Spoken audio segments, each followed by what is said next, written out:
Let's take a look, shall we, at an affordable modern classic. The K-Bar Dozier Folding Hunter Model 4062. Stay with me, guys.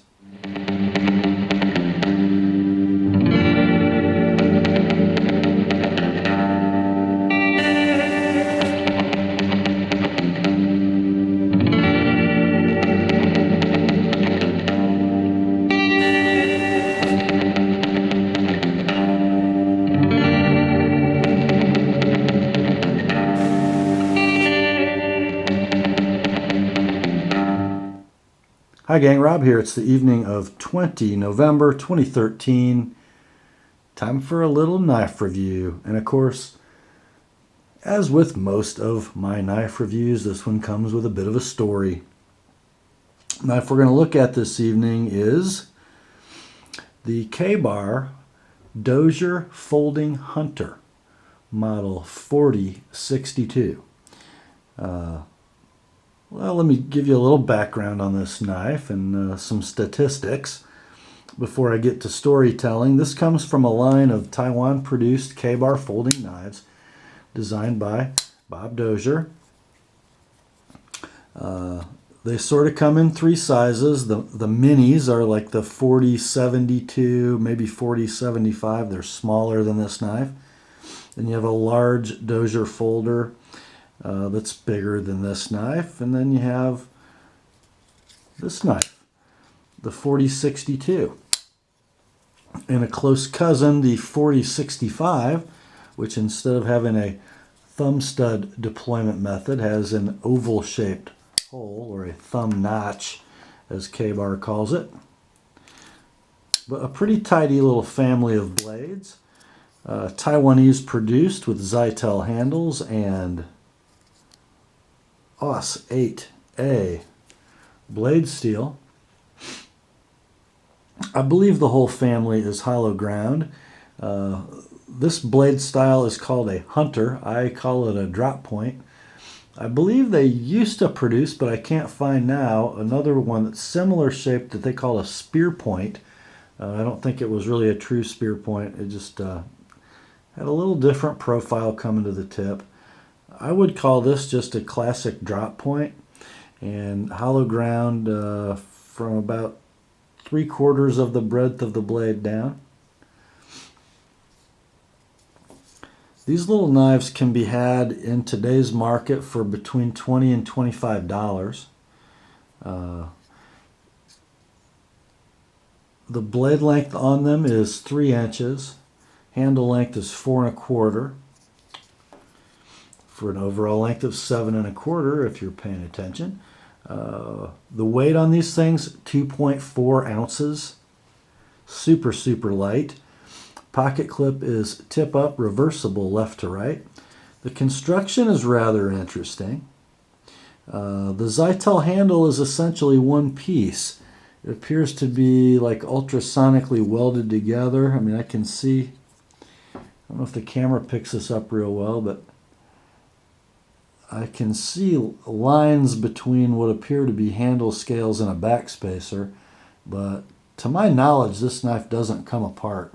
In fact, I've owned it for, gosh, almost 5 years, and the first time I really attempted to take it apart and clean it was tonight, because it just never really needed it. And I only did it tonight because I thought, maybe I ought to dig that old Dozier out and review it.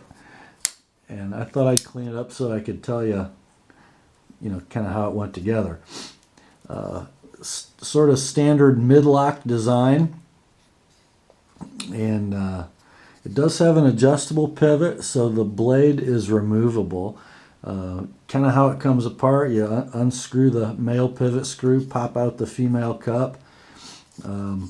Depress the lock bar, blade pulls right out, and you can actually remove the lock spring to clean it. It just slips into a slot in the Zytel handle. But I really couldn't get it apart. I did see inside of it, though, to answer a question I've kind of always had about it. It operates so slickly. And I always wondered, is there a washer system in here? What, what's the deal? Because I've got it sort of set up tighter than I ever did before tonight because I put it back together a little bit tight because I lubed it.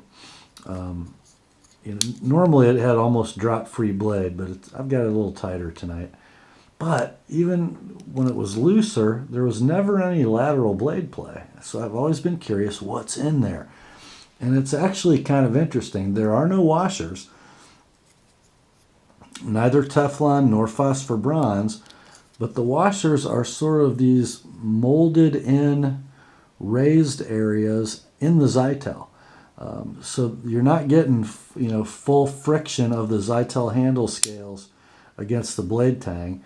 So kind of in the diameter that a Teflon washer would be, there are just molded raised washers in the Zytel. Very ingenious, and boy do they work. I mean, this thing, not a super free blade now, but thumb deployable with no wrist. And you kind of don't want this blade falling too freely because if you notice, if your finger's here catching it, it's going to catch cutting edge if you're not careful. And you really don't want that. So I've got it set up a little tight. But look how nicely it comes out.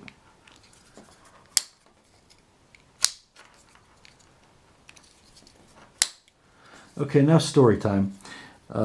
Let's see, I've had this knife for almost 5 years, and I started watching YouTube about 5 years ago, and I was attracted to a rather famous Guns and Gear channel. Yeah, I bought this knife, and you're tired of hearing this, I'm sure, because it was under 50 bucks and nothing fancy said to buy it. Well, so I bought it. It was one of his very favorite high-value knives, and probably still is. In fact, he had several of them.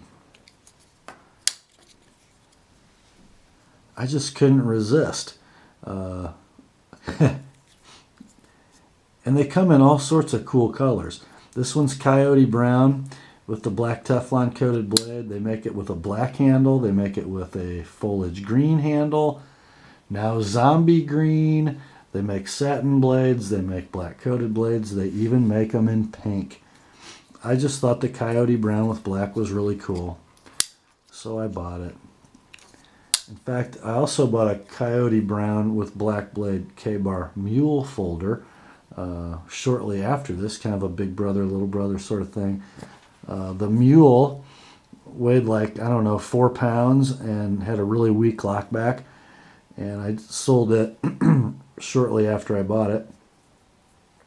This one, though, still hangs around and still sees pocket time. One of the few knives I actually run with a lanyard. One of these I made, and I just think it kind of looks good on this knife, so I've never taken it off. Sort of passed through my lanyard phase, as some of us guys do, but still remains on the Dozier. What a beautifully constructed little knife. As I said, no lateral blade play whatsoever. Now, because it's a lockback, there is just the slightest hint of vertical blade play, and as I've said before on some Spyderco reviews, that play in this knife also really is not in the lock mechanism. It's in the pivot between the hole in the blade and the pivot. There's a microscopic gap, and if you push up on the blade, you'll take that slack up, and the lock bar and back spring will just lift a little bit. It doesn't make it weak, it's just there. One thing I will tell you about this knife, though, if you own one of these, you will quickly come to understand why the boy dent exists in Spyderco knives. This mid-lock configuration, especially if you're in a grip where you're draw cutting, it's pretty darn easy for you to take a grip that releases the lock. And if you're in this grip and you're maybe prying or torquing, it's real easy to do. This knife has folded on me and cut me, as a matter of fact. It's just something you need to be aware of. It's part and parcel of the mid-lock, back-lock design. You've got fingers that are going to be gripping in that area. If one of them falls in the middle of that lock depression, closed, your knife will go. One of the reasons that original lockbacks had the lock release back here at the butt of the knife. Rarely did you see any big pressure on that area because it really wasn't in your hand, especially on a longer handle. So I gotta believe that is what spawned the boy dent. This isn't a hard use knife though, and although I was stupid the day I cut myself, you really shouldn't be cutting yourself in a grip like that. But that's not the lock's fault. It is very strong, it's very secure, and as long as you don't press the release, it won't fold on you. Pocket clip, let's talk about that a bit. It's good. It goes on either side of the knife for tip up carry left or right. The gap between scale and tip is sufficient that it slides over the top of about any pocket. The retention is stout. On some materials it's kind of a two-hander to get in your pocket. You kind of have to hold the pocket and push the knife in, but it's not coming out.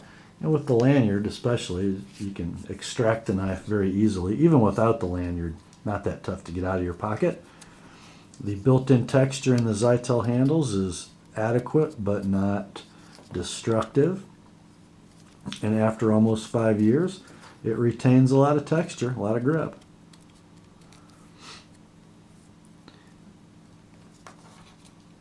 There is jimping on the spine of the blade.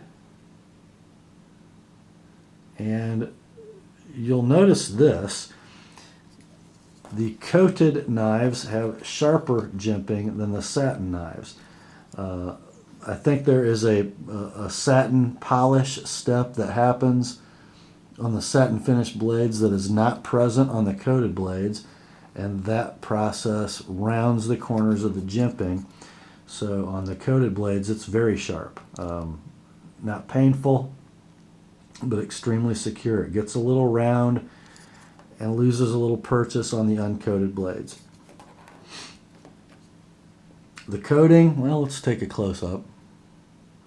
As you can see, it's not DLC, it's kind of shiny. And it wears a little.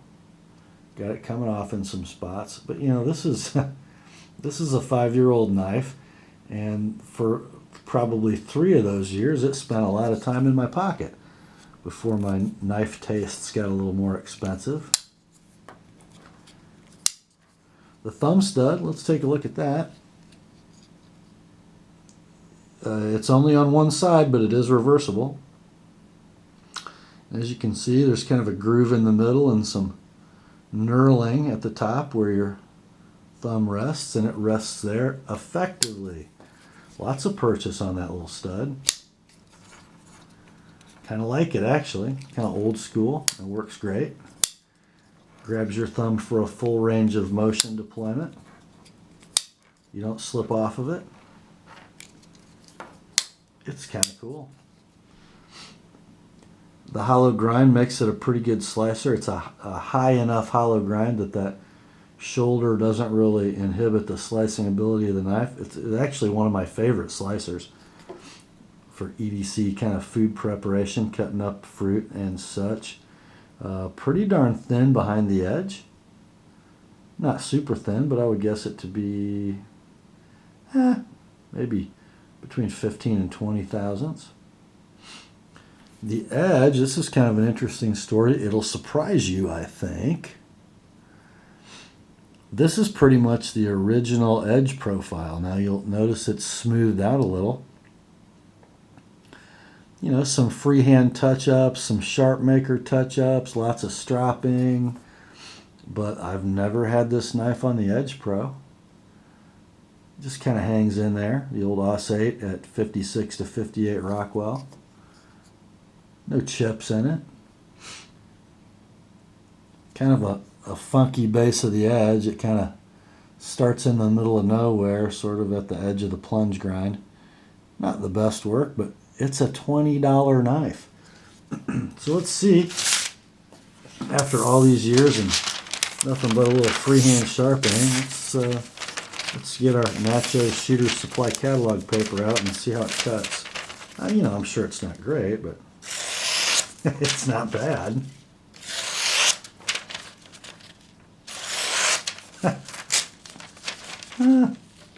Look at that little cheap knife go.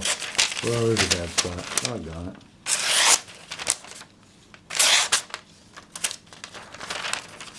Yeah. Little snag there. Pretty good, huh? I know you guys all wondered, can he really sharpen, or does the Edge Pro just make him look good? Well, both. Kind of a cool laser etched logo, don't you think? Now here's kind of a funny story.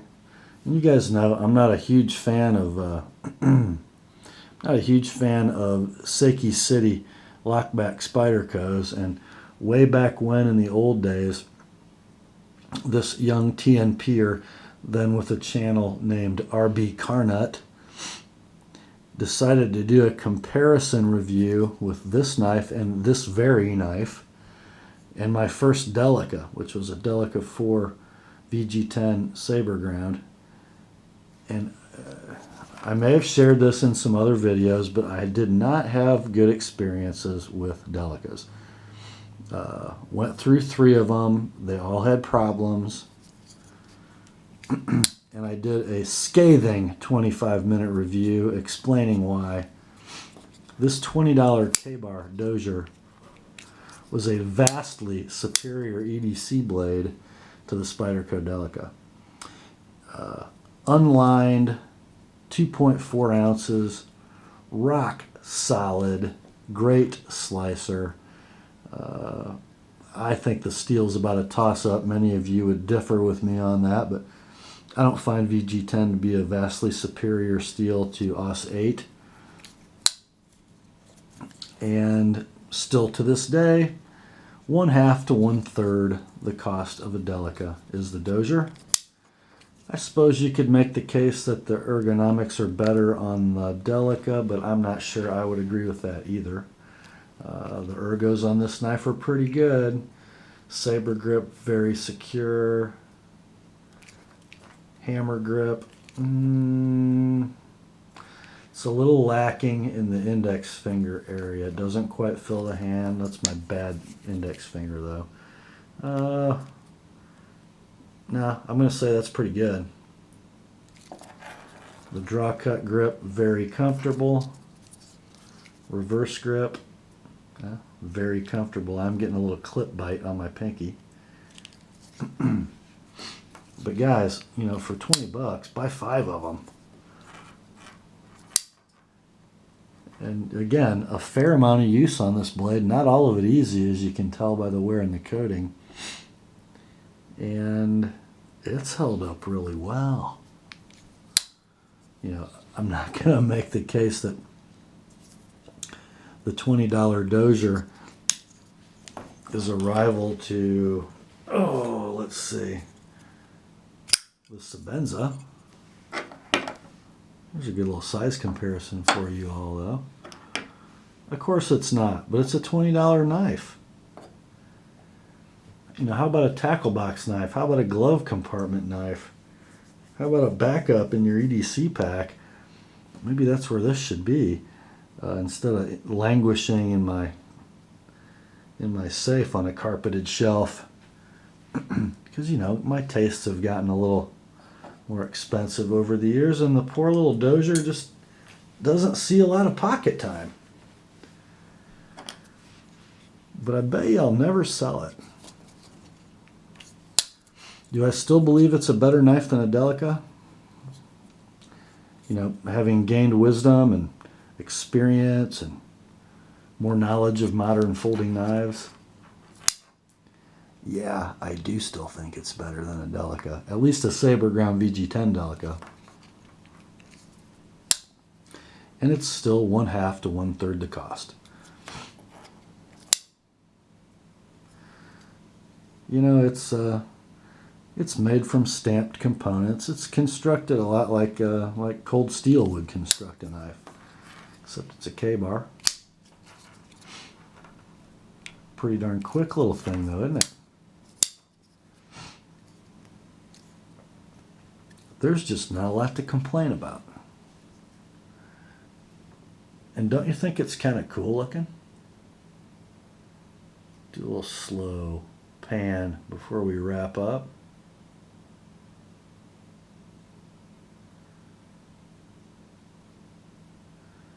You know, get one in every color. Maybe not zombie, I don't know. But you know, you can have one to go with your khaki pants, your olive green pants, your black pants.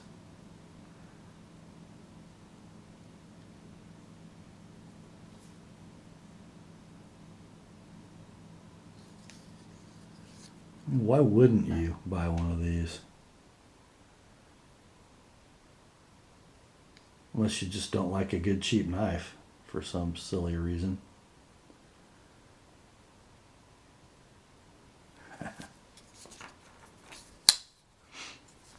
That's about all I got tonight, guys. Just a long-term review of a really great high-value EDC blade. Well, grace to you and peace, my friends, from God our Father and the Lord Jesus Christ. And remember, the word is sharp.